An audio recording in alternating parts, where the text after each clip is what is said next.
It's a real treat and honor to be here, and not just because it's a good excuse to go to a Red Sox game. Kappa Delta holds a special place in my heart and my collegiate development, and Boston holds a special place in my heart and my professional development. As I reflect on why you asked me to speak, I'm keenly aware that it's not because I've accomplished anything more than most women my age, but rather because of the notoriety that comes with working with Major League Baseball. With your convention theme of Field of Dreams and your pending game at Fenway Park this afternoon, baseball ties may suggest that I'm a natural for this commentary. Not, quote, a natural in the same way that Robert Redford was a natural in the movie by the same name. In that 1984 film, he demonstrates that his underlying skills as well as determination got him to the big leagues. I'm not sure one can say the same about me, but I'm delighted to introduce you to the oldest, and as the Red Sox claim, the most beloved park in the major leagues. Certainly the decade-long renovations of Fenway Park are one of the most seminal set of projects I could ever have hoped to work on. At Mississippi State University, I was one of the few women in architecture school in the late 1970s. I survived the novelty of overseeing construction projects in New York City as a young woman in my 20s, and by the time I was 31, I was happily employed by the Baltimore Orioles, and by some accounts, the second woman in Major League Baseball to have the title of vice president. I can't say that these experiences give me a perspective that is any more unique than your own individual worldview, but I am glad to share some stories, and I hope that my reflections can help add to your conference theme of Field of Dreams. Conventional wisdom has it that we dream big when we're young, and then life takes over, drowns the dreams, and we settle for the obtainable. I want to be clear, that has not happened to me. In fact, I could almost say it was the opposite. I don't know what I wanted out of high school or even college for that matter, except just to finish. I chose to major in architecture not because I had a calling, but because I liked math and art, and it seemed like a good combination of those skills. And my dad, who was an architect, had a great influence on my choice of majors. But it was a struggle for me to get through. It took me 6.5 years to finish a 5-year program. One of the surprises of my freshman year was joining the Delta Omega chapter of Kappa Delta. I'm not sure that joining a sorority was even in the cards for me. I didn't come from a background that would have made this an obvious choice, so when I went through recruitment and I found myself in love with just one sorority, imagine my surprise and relief when I got the invitation from Kappa Delta. I didn't know anyone in KD when the week began, and so the very notion that I would join this particular group of girls was a stretch. But my big sister, Stacy Wilburn West, and I fell in love, as I can best describe that feeling, and she is still one of my best friends. And my very best gal pal, my KD sister, Marsh Nichols, is here with me today, and we live 700 miles apart. 45 of us went to Las Vegas together just 5 summers ago. So yeah, we didn't just have fun then, we are still having fun now.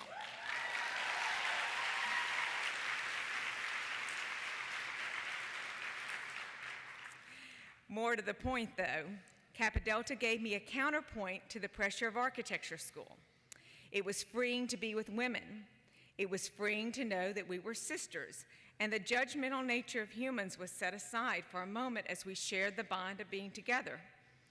I confess that sometimes the image of exclusivity bothered me, for my nature is inclusive and democratic.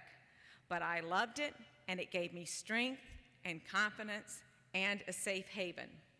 My parents appreciated the expectation for good grades and a high moral standard, and to this day, I would not think of having my picture taken with a drink in my hand, and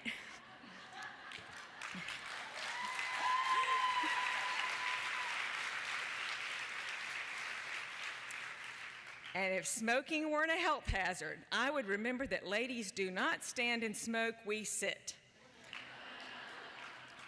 I was delighted I couldn't come to this convention in a skirt shorter than where my fingertips land on my thigh, an especially good rule when you're 55. Seriously, though, in a large university setting, it can be easy to get lost.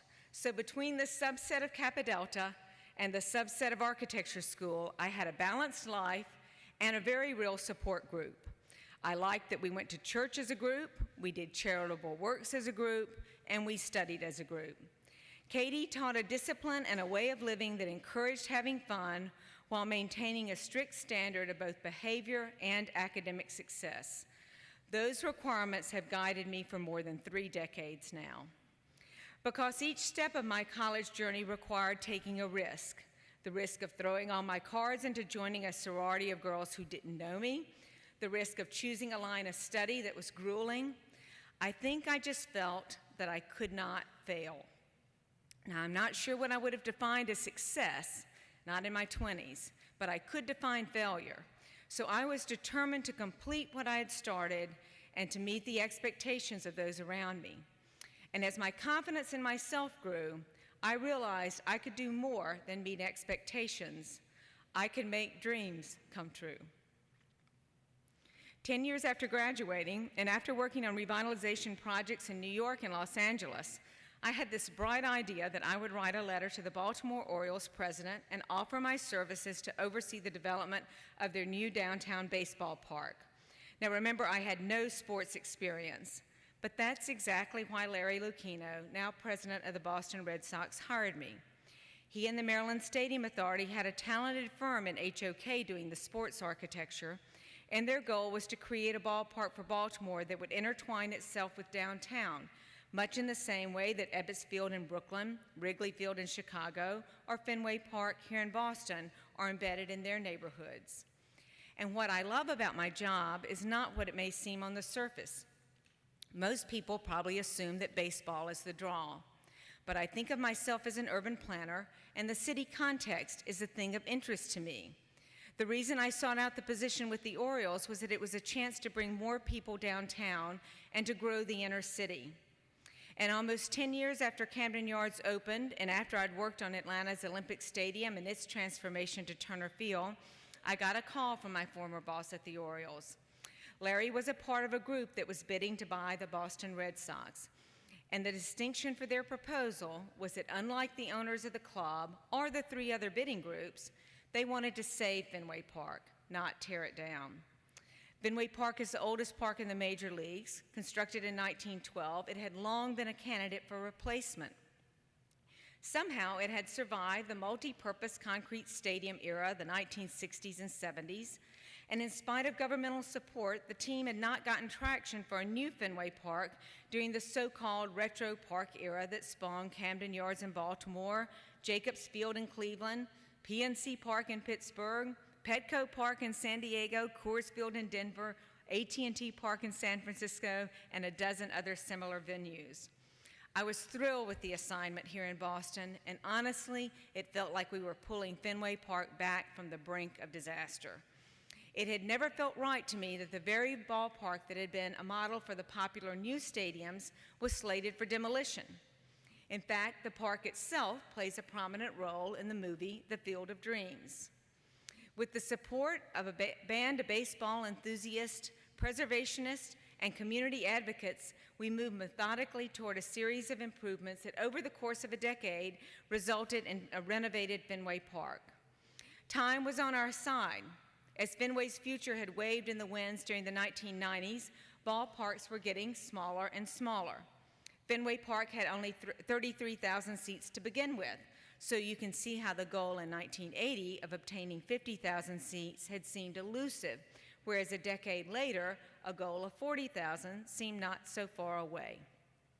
So we set about adding seats, not just anywhere, but in creative places that would hold fans' interest for decades to come, atop the iconic green monster wall in left field, over the right field roof with its low overhang in the outfield, in front of the existing seating bowl, and we eventually increased capacity by 10%. More importantly, we added space. We asked the mayor of Boston for the right to take the public street at the front door, Yawkey Way, and use it as a concourse, placing turnstiles on the city street that could be removed at the end of the game and restore it to a regular street. Doubling the number of entrance and exit points, adding numerous food vendors to a park that had little indoor space for cooking. And then we asked the Zoning Board of Appeals for permission to tear down the interior walls separating Fenway Park from two adjacent buildings that sit on the same block. That way we could grow into them and increase concourse space, restrooms, and concessions. With oversight from local, state, and national preservationists, we painstakingly removed the original 1934 wooden seats, restored them, and put them back, accepting that they're small by today's standards, but offsetting that constraint with a low ticket price. We won 2 World Series while I was with the Red Sox, and their generosity in giving me those 2 wonderfully ostentatious rings is proof that the team believes that the care and commitment to this historic park was a part of the foundation of success. When you go there today, I hope that you'll feel like you're in your grandmother's park with the baseball gods embracing you and giving you perhaps the most communal experience you can have in a city today. You may like that, and you may not. But if you do, you'll see what's so compelling about baseball to an urban planner like me. This is one of the few places in North America where we come together 81 times a year in 30 parks around the country to celebrate the sport of being together and to share in the commonality of supporting the hometown team.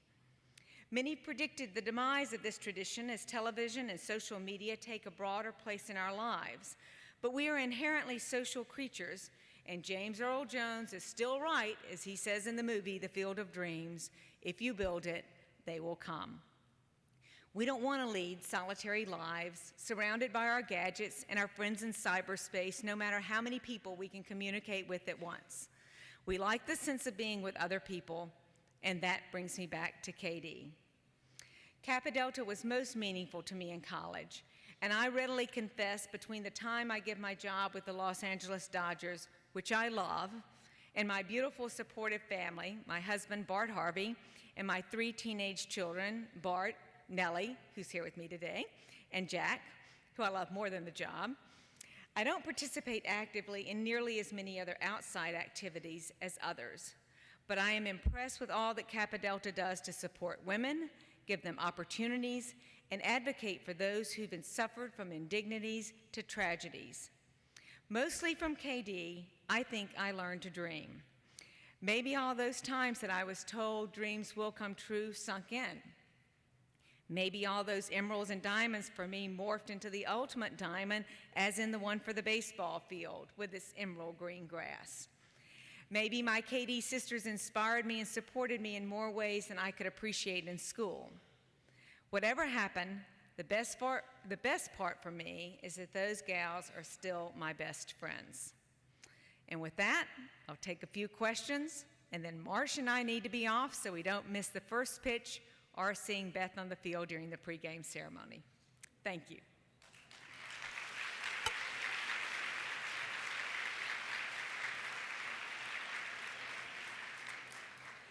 Now, I see that organization is still as strong as it was when I was in school, and I think there are microphones all over the place so that if you have a question or comment or something I could respond to, if you will raise your hand and let someone with a microphone know, then we'll take it from there.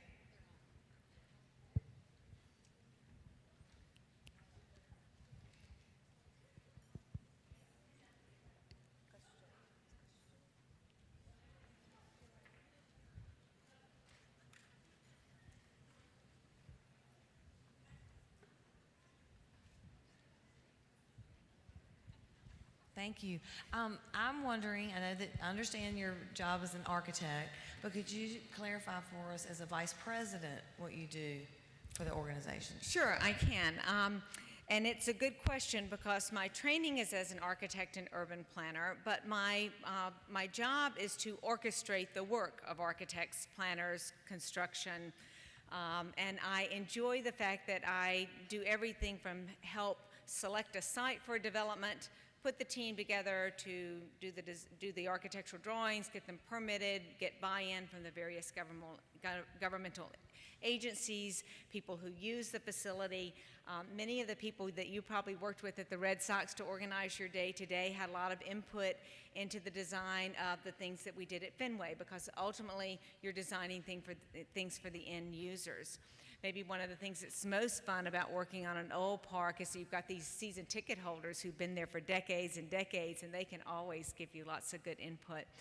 So I manage, good and bad. So I manage those groups to the ultimate conclusion until we get things open and operating.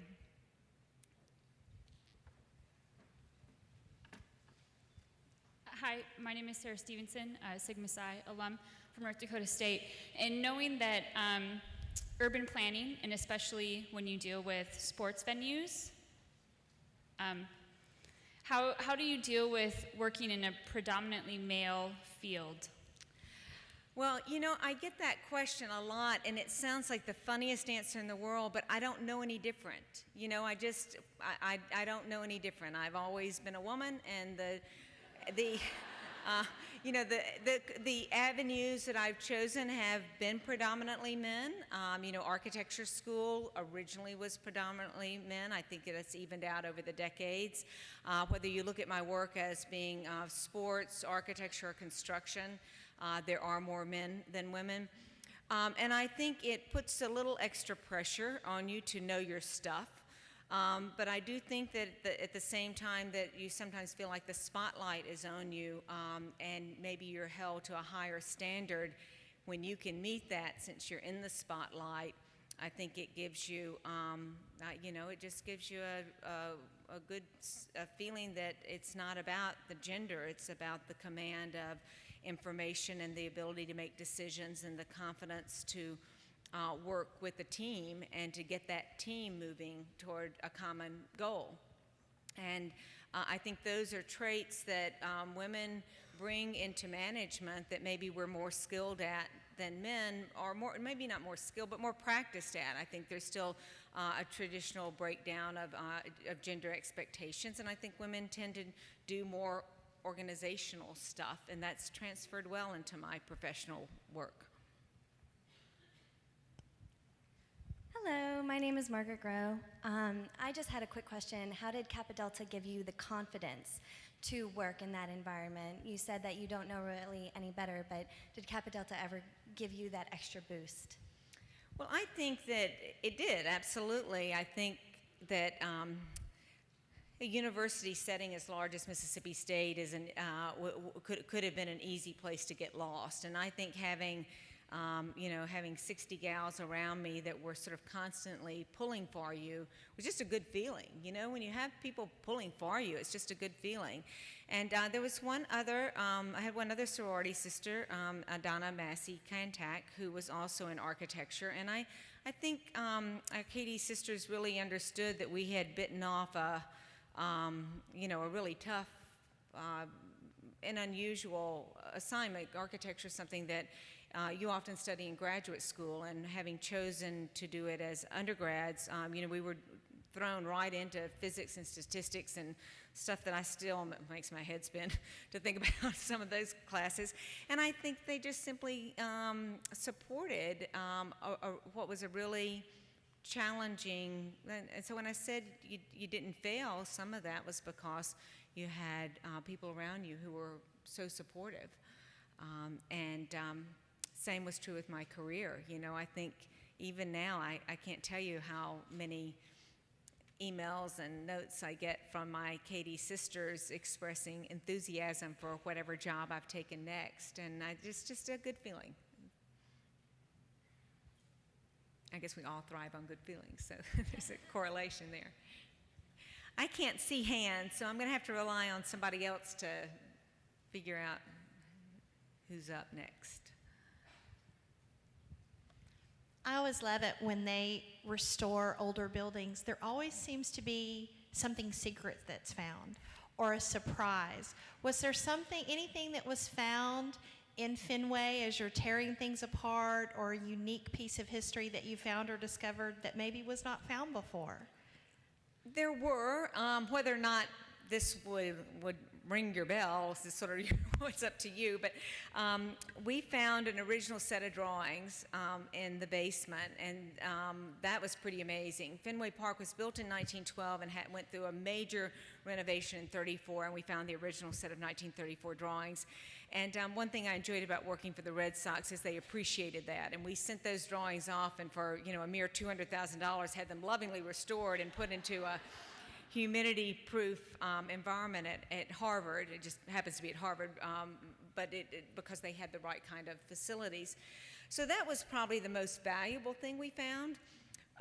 One of the most interesting things that we found, I always love uncovering the materials, and in some of the original brickwork, there were walls that you knew were never meant to be seen by the public, but that had little arches built into them, almost like the mason's signature. And that was just kind of fun. So when we found those, we left them uncovered so that people could see them, because you knew it had never been a door or a window. It was just someone's playfulness.